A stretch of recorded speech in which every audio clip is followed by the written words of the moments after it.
Les États-Unis encerclent Taïwan. Ils y renforcent leur présence pour empêcher la Chine d'envahir Taïwan et de déclencher une troisième guerre mondiale.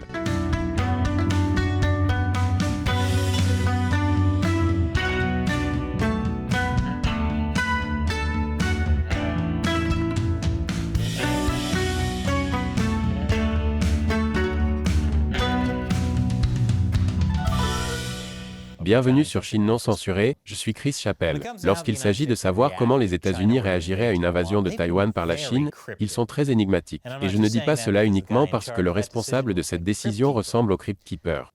L'administration Biden a surtout amené la politique américaine d'ambiguïté stratégique à de nouveaux niveaux d'ambiguïté. En août 2021, Biden a déclaré « Nous avons pris un engagement sacré dans le cadre de l'article 5 selon lequel si, en fait, quelqu'un devait envahir ou prendre des mesures contre nos alliés de l'OTAN, nous répondrions. » De même pour le Japon, la Corée du Sud et Taïwan. Peu de temps après, la Maison-Blanche a déclaré que Biden s'était mal exprimé. Parce qu'il a oublié quelque chose comme « Nous n'avons rien à craindre que la peur elle-même ». La citation la plus remarquable du président Biden est celle de quelqu'un d'autre qui crie. Ce qu'il voulait dire était mais juste 2 mois plus tard, il a répété la même chose. La Chine vient de tester un missile hypersonique. Que ferez-vous pour les suivre militairement? Et pouvez-vous promettre de protéger Taïwan? Oui et oui. Donc, dites-vous que les États-Unis viendraient à la défense de Taïwan si la Chine attaquait? Oui, nous nous sommes engagés à le faire.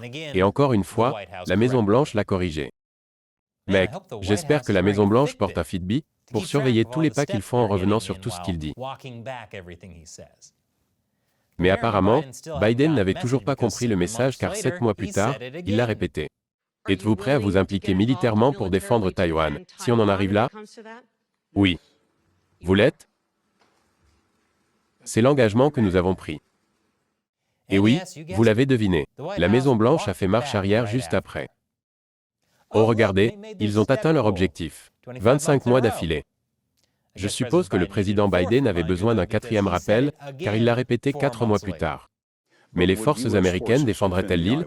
Oui, si en fait il y avait une attaque sans précédent. Après notre interview, un officiel de la Maison-Blanche nous a dit que la politique américaine n'avait pas changé. Officiellement, les USA ne diront pas si les forces américaines défendront Taïwan. S'il vous plaît, arrêtez de lui poser des questions sur Taïwan. Mes jambes sont trop fatiguées pour revenir à pied. Oui, il y a une raison pour laquelle la politique américaine sur Taïwan est appelée ambiguïté stratégique. Elle est si ambiguë que même la Maison-Blanche n'est pas d'accord sur ce qu'elle est. Comme la plupart des pays, les États-Unis n'ont pas de relations diplomatiques officielles avec Taïwan et ne reconnaissent même pas que Taïwan est un pays indépendant. Ils considèrent donc que Taïwan est et n'est pas un pays en même temps. Pour eux, qui est le président de Taïwan? Schrödinger? Je ne suis pas ambigu. Taïwan est un pays.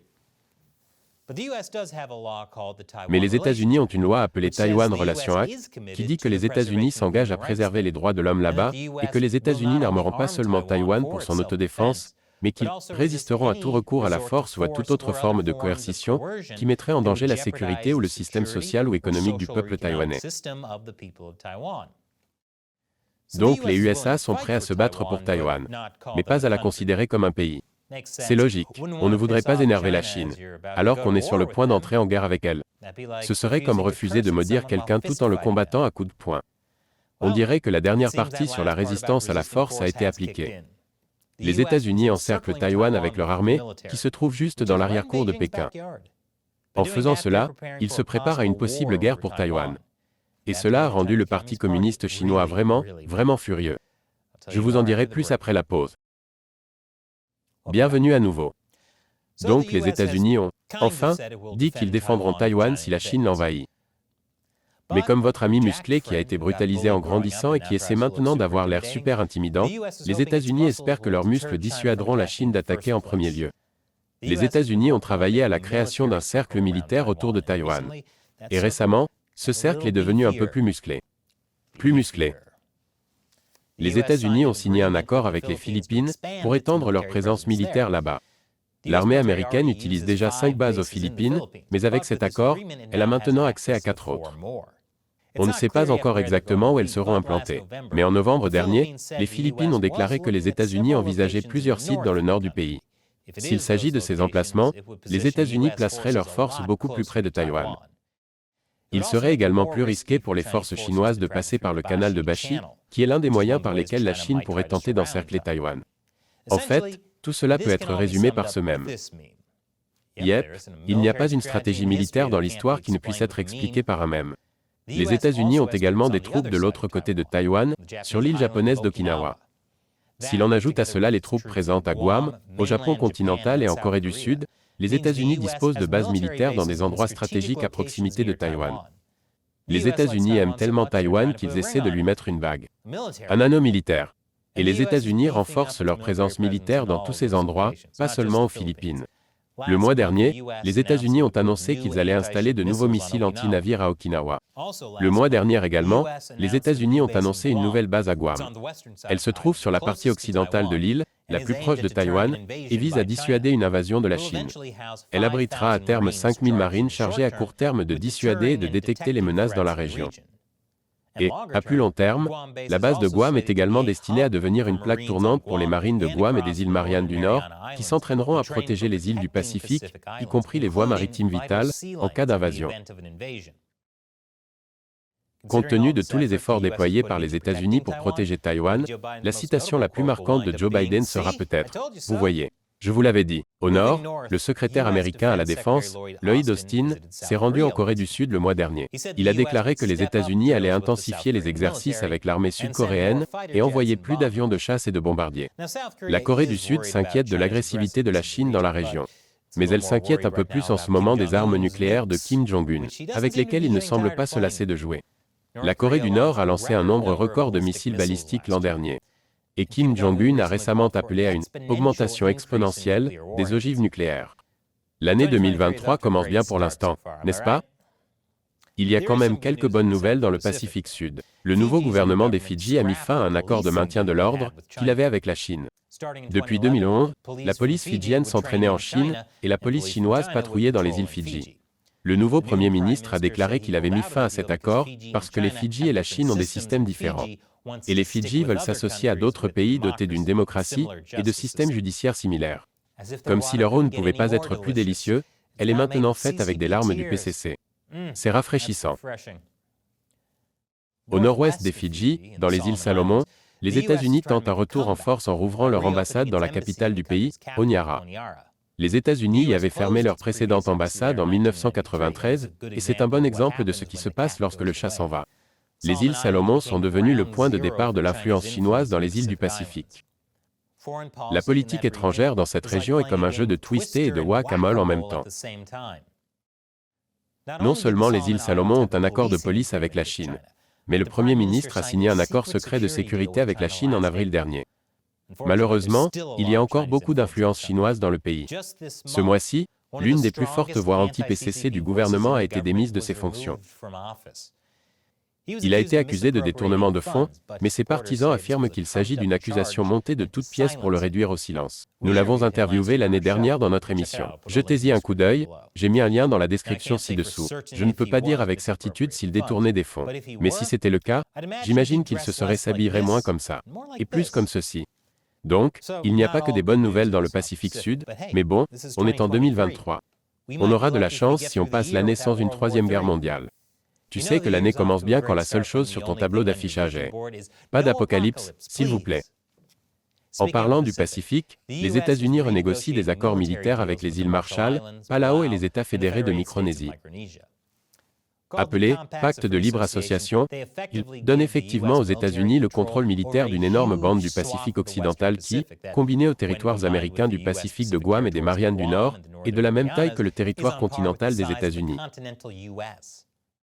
Les États-Unis avaient déjà conclu des accords avec eux, mais ils devaient expirer d'ici un an ou deux et devaient donc être renouvelés. Les conditions de l'accord semblent avoir été largement acceptées, seul le montant que les États-Unis paieront reste en suspens. Et je déteste appeler cela une bonne nouvelle, mais le Premier ministre néo-zélandais Jacinda Ardern a démissionné. La raison pour laquelle je mets cela dans la catégorie des bonnes nouvelles est qu'elle était plutôt amie avec Pékin. Ce n'est pas elle qui a signé l'accord Belt and Road avec la Chine, mais son gouvernement l'a encouragé. Et elle n'a rien fait pour l'empêcher de se renouveler automatiquement en mars dernier. C'est exact. Le projet Belt and Road est si sinistre qu'il se renouvelle automatiquement. Tout comme l'abonnement à cette application de rencontre pour Juggalos que vous avez souscrit pour plaisanter et oublier il y a des années, mais pour lequel vous continuez à être facturé chaque mois. Et non, ce n'est pas une blague, il y a vraiment un site de rencontre pour les Juggalos. Ils ont aussi besoin d'amour, vous savez. Madame Ardern a tout fait pour avoir une politique étrangère indépendante des États-Unis et de l'Australie, ce qui est très bien, sauf que cela signifie être plus proche de Pékin. Heureusement, le voisin néo-zélandais a été très clair sur la Chine ces dernières années. Les États-Unis ont quelques milliers de soldats stationnés en Australie et ont annoncé l'année dernière leur intention d'en envoyer davantage. L'Australie est passée d'une colonie pénitentiaire à une colonie de liberté. Citez un pays plus emblématique. Mais la plus grande victoire des États-Unis dans la région est de loin celle des Philippines. Sous l'ancien président Rodrigo Duterte, l'accord des États-Unis sur les forces en visite avec les Philippines a presque été sanctionné. Il n'est pas surprenant qu'alors qu'il menaçait de chasser les troupes américaines, il s'acoquinait avec la Chine. Aujourd'hui, le nouveau président, Ferdinand Marcos Jr., continue de privilégier le commerce avec la Chine, mais s'est rapproché des États-Unis en termes de sécurité. Parce que les États-Unis sécurisent les gens dans leurs bras musclés. C'est essentiel car les Philippines font partie de ce qu'on appelle la première chaîne d'îles. Taïwan, le Japon et les Philippines sont ce qui empêche la Chine de se déplacer facilement vers l'Est et de projeter sa puissance dans l'océan Pacifique. C'est l'une des raisons pour lesquelles la Chine tient tant à Taïwan, et aussi pourquoi elle a tant essayé d'arracher les Philippines aux États-Unis. Heureusement, les gouvernements changent et leurs alliances aussi. Et, au moins pour l'instant, cela empêche la Chine d'envahir carrément d'autres pays de la région. Mais il reste à voir si la présence des États-Unis dissuadera réellement la Chine d'envahir Taïwan. Et qui sait comment les États-Unis réagiraient à une invasion. Joe Biden a déclaré que les États-Unis apporteraient leur aide, mais cela pourrait finir par être rejeté pour la 7 milliardième fois. Et la Chine non censurée est principalement soutenue par des téléspectateurs comme vous, soit sur le site de financement participatif Patreon, soit sur notre site exclusif de médias sociaux sur Local. C'est pourquoi je remercie ces téléspectateurs en répondant à leurs questions dans l'émission. La question d'aujourd'hui vient de Madrai Bread sur Patreon, qui demande: j'ai toujours entendu dire que la Chine prétend posséder tous les pandas du monde, quel que soit leur pays d'origine. Est-ce vraiment vrai? Parce que pour être honnête, cela ne semble pas être une revendication farfelue pour eux. Oui, cela semble fou mais c'est en fait vrai. La Chine prétend que tous les pandas du monde lui appartiennent. Qui veut un de ces ours stupides et paresseux de toute façon? Ce sont les zoos. Parce qu'ils rapportent beaucoup d'argent grâce aux foules. Mais comme les pandas ne sont originaires que de Chine, le régime chinois loue en fait ces pandas à des zoos du monde entier. Pour $1 million ou plus par an. Chacun. Et les zoos signent des contrats de 10 ans. C'est beaucoup d'argent pour un seul panda. De plus, si vous louez un couple de pandas, et que l'un d'eux donne naissance à un petit panda, ce dernier coûte $400 000 de plus aux zoos. Et ce petit appartient à la Chine, peu importe où il est né dans le monde. Quand il aura 3 ans, il sera renvoyé en Chine. De plus, si le Parti communiste chinois est en colère contre un pays pour une raison politique, comme une guerre commerciale, il peut rappeler ces pandas en ne renouvelant pas les accords sur les pandas. Si tout cela vous semble anormal, c'est le cas. Heureusement, la Chine ne possède pas les droits du mot panda. Je ne sais pas si j'apprécierais autant le poulet à l'orange dans un endroit appelé Koala Express. Ils sont tous atteints de chlamydia, vous savez. Merci pour votre question, Madrai Bread. Et merci de soutenir l'émission sur Patreon. Vous aussi, vous pouvez nous soutenir pour aussi peu qu'$1 par épisode. Sur patreon.com/China Uncensored. Nous comptons sur votre soutien pour continuer à réaliser de superbes épisodes. Encore une fois, je suis Chris Chappell. À la prochaine fois.